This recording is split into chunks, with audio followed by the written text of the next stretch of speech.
দীর্ঘ ৩২ বছর পর ঢাকা কলেজ ছাত্র সংসদ নির্বাচন হবে এইটা ঠিক না, হবে কি না এখনও সন্দিহান রয়েছে। বিশেষ করে ডাকসু এবং জাকসু নির্বাচনের পর বাংলাদেশে একটা ছাত্র সংসদ যে রাজনীতি হবে, ছাত্র সংসদ নিয়ে ছাত্র সংসদ রাজনীতি হবে, এটা নিয়ে ছাত্ররা অনেক উৎফুল্ল এবং আবেগের জায়গায় তৈরি হয়েছে।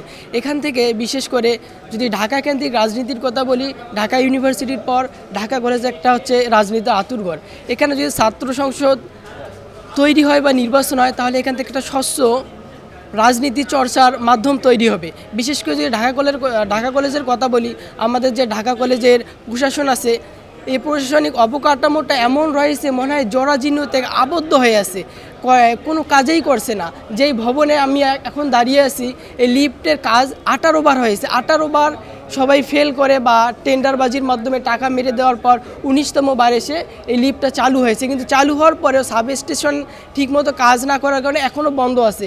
যদি আমি একজন আবাসিক শিক্ষার্থী হিসেবে বলতে চাই, আমার হলে প্রায় গত 1.5 মাস আগে আমাদের হল প্রভোস্ট চলে গিয়েছে, নতুন একজন হল প্রভোস্টকে নিয়োগ দেওয়া হয়েছে, কিন্তু তিনি এখনও হলের মধ্যে অবস্থান করেনি। এরপর যদি সাউথ হলের কথা বলি, সাউথ হলে যে প্রভোস্ট আছে, তিনি ওখানে অবস্থান না করে প্রিন্সিপালের বাসভবনে অবস্থান করতেছে। কিন্তু আমাদের যদি ভয়েস রেইজ করার মতো কোনো ছাত্র সংগঠন বা ছাত্র সংসদ থাকে, ভিপিজিএস বা এজিএসের মাধ্যমে আমরা এগুলো ভয়েস রেইজ করতে পারবো এবং এই সলিউশনগুলো আমরা খুব তাড়াতাড়ি করতে পারবো।